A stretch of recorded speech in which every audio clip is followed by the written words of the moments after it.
అందరికి నమస్కారం. హెచ్సిలో నిజంగా ఈ 3 రోజుల నుంచి ఏం జరుగుతుందో ఎక్స్క్లూజివ్ గా మాట్లాడక మన విద్యార్థి నాయకులతో మాట్లాడుతున్నాము. అన్న చెప్పండి, నిజంగా హెచ్సిలో ఏం జరుగుతుంది? అసలు నిజంగానే స్టూడెంట్స్ పైన దాడి జరుగుతుందా? కోర్టు స్టే ఇచ్చిన తర్వాత కూడా వర్క్ ఇంకా జరుగుతూనే ఉందా? నా పేరు లిఖిత్. మీరు అడిగినట్లు మార్చి 13వ తారీఖు నుంచి పోరాటం నడుస్తూనే ఉంది. మీరు అన్నట్లు మా మీద విద్యార్థుల మీద దాడి జరుగుతుందని నేను మీకు సర్క్యులేట్ చేసినట్టు ఆ వీడియోలో పోలీసులు జులుం ఎలా చూపించారో మీరు చూసే ఉంటారు. విద్యార్థులు అనేది లేకుండా, ఆడపిల్లలు లేకుండా నిన్న టీచింగ్ స్టాఫ్ కూడా ఉంది. ఆ టీచింగ్ స్టాఫ్ ని వాళ్ళ వయసులో ఉంటారు, వాళ్ళు నెగోషియేషన్ శాంతియుతంగా చేద్దాం అనుకుని వచ్చిన వాళ్ళని కూడా పట్టించుకోకుండా వాళ్ళ జులుం చూపించింది కాంగ్రెస్ ప్రభుత్వం. ప్రతిసారి ఇదే చేస్తా ఉంది. ఇంకా మళ్ళీ నిన్న మాకు స్టే కూడా వచ్చిందని మీరు చెప్పారు కోర్టు, అది నిజం. మళ్ళీ మీరే అన్నారు కదా ఇందాక, అక్కడ మళ్ళీ ఆ స్టే వచ్చిన తర్వాత కూడా కన్స్ట్రక్షన్ అదే బుల్డోజింగ్ ఇవన్నీ జరుగుతూనే ఉంది. ఎందుకంటే మళ్ళీ ఎంత కుటిలత్వం అంటే బుల్డోజర్లు అయితే బయట సౌండ్లు వస్తాయని చెప్పేసి ఈ రంపాలు లాంటివి ఉంటాయి కదా వాటితో చేయడం జరిగింది. చెట్లని జంతువులు అరుస్తూ ఉన్నాయి. ఈరోజు ఈ వర్షం సాక్షిగా ఎండనక వానక ఏది లేకుండా ఇప్పుడు మీరు ఈ పోరాటం మీరు చూస్తూనే ఉన్నారు.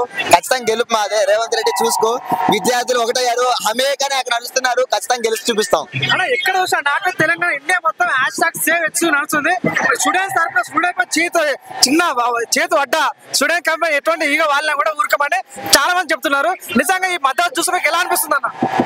చాలా బలం అది యాక్చువల్ గా దేశం నిండా ఇవ్వడం. కానీ ఈ కాంగ్రెస్ నేత ఎవరైతే ఉన్నాడో రాహుల్ గాంధీ రోహిత్ వేముల గురించి 2 సార్లు వచ్చి హెచ్యూకే కాదు దేశంలో ఎలాంటి విద్యా వ్యవస్థలో ఇబ్బందులు వచ్చినా నేను ముందుంటా అని చెప్పిన ఆయన ఈరోజు పెడచెవిని పెట్టం కాదు, ఇది కావాలని పక్కదో ఆయన లాంటి రోజు మాట్లాడకపోవడం మేము తీవ్రంగా ఖండిస్తున్న విషయం. ఎందుకంటే వినాలి, ఇప్పుడు ఆయన కాంగ్రెస్ ప్రభుత్వం ఈ రోజు జులుం చూపించి 400 ఎకరాలను కబ్జా చేస్తుంది కాబట్టి ఆయన కాముకుంటాడా?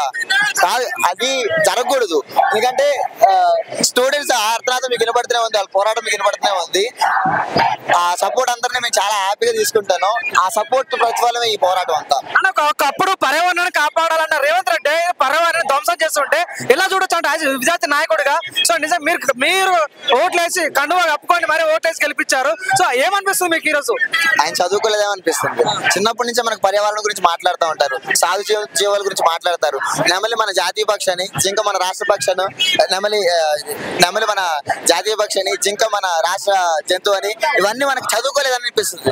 అంటే చదువుకున్నాను చదువులో తెలుసు, అందుకోసం ఎడ్యుకేషన్ మినిస్టర్ పెట్టలేదంటారా తెలంగాణలో? అయ్యి ఉండొచ్చు, వాళ్ళకి ఆ వాల్యూ తెలియదు కాబట్టి ఇంకా మినిస్ట్రీస్ కూడా ఏం కంప్లీట్ గా ఫిల్ అవ్వలేదు. కాబట్టి నేనేమంటానంటే రేవంత్ రెడ్డి చదువుకుంటే బాగుంటుందేమో అనుకుంటాను. లేకపోతే ప్రజల పట్ల ఆయనకు ఒక అవగాహన లేదు, ప్రజల రాజ్యం అని పేరుకే గానీ దాన్ని నిర్వర్తించడానికి రాదని ఒప్పుకోమని నేనైతే అంటాను. అన్న ఇదే గడ్డ చదువుకునే బయటకు వెళ్ళిన వ్యక్తి మినిస్టర్ అయిన వ్యక్తి శ్రీధర్ బాబు గారు, బట్టి విక్రమార్ గారిని సో పే బ్యాక్ అని ఎందుకు వాళ్ళకి ఆలోచన ఎందుకు రావట్లేదు? వాళ్ళు ఎందుకు అందుకు మాత్రం నిన్న బట్టి విక్రమార్ ఆ వీడియో చూసి ఏ జెండర్ అని మాట్లాడుతున్నాడు. దాని గురించి మీరు ఎలా ఫీల్ అవుతున్నారు అన్న? ఒకటే మాట, మనం జన వ్యవహారంలో ఉంది, తల్లిపాలకు తల్లి రొమ్మును గుద్దినట్లే చేయడం. అలాగే అక్కడ అనుభూతులు ఉండుంటాయి కదా, ఆయన ప్రేమ వ్యవహారం కదా, ఆయన కూడా ఎప్పుడో వెళ్ళే ఉంటాడు కదా బట్టి విక్రమార్క, ఎప్పుడో మష్రూమ్ రాక్స్ కి అలా నడిచే ఉంటాడు కదా.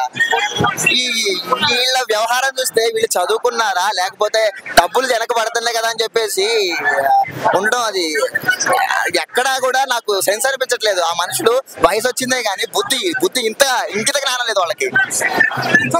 ఏం చెప్పకుండా రేవంత్ రెడ్డికి మీరు గెలుస్తారంటారా, రేవంత్ రెడ్డి ప్రభుత్వం గెలుస్తారని మీరు అనుకుంటున్నారా? ఖచ్చితంగా మేమే గెలుస్తున్నాం. అక్కడ మేము మా వాళ్ళ విజయ్ గీత్ గా మీరు ఇంట్లో ఉండొచ్చు. ఖచ్చితంగా మేమే గెలుస్తున్నాం. రేవంత్ రెడ్డి మేము సవాల్ చేస్తున్నాను, ఖచ్చితంగా మేము గెలిచి చూపిస్తాం. మళ్ళీ తెలంగాణ విద్యార్థులు, తెలంగాణనే కాదు హెచ్యూ నేల కాదు, రాష్ట్రంలో కాదు దేశంలో ఎలాంటి పోరాటం వచ్చినా గెలిచి చూపిస్తారు విద్యార్థులు. ఖచ్చితంగా నిరూపించి చూపిస్తామని చెప్తున్నాం. Thank you so much.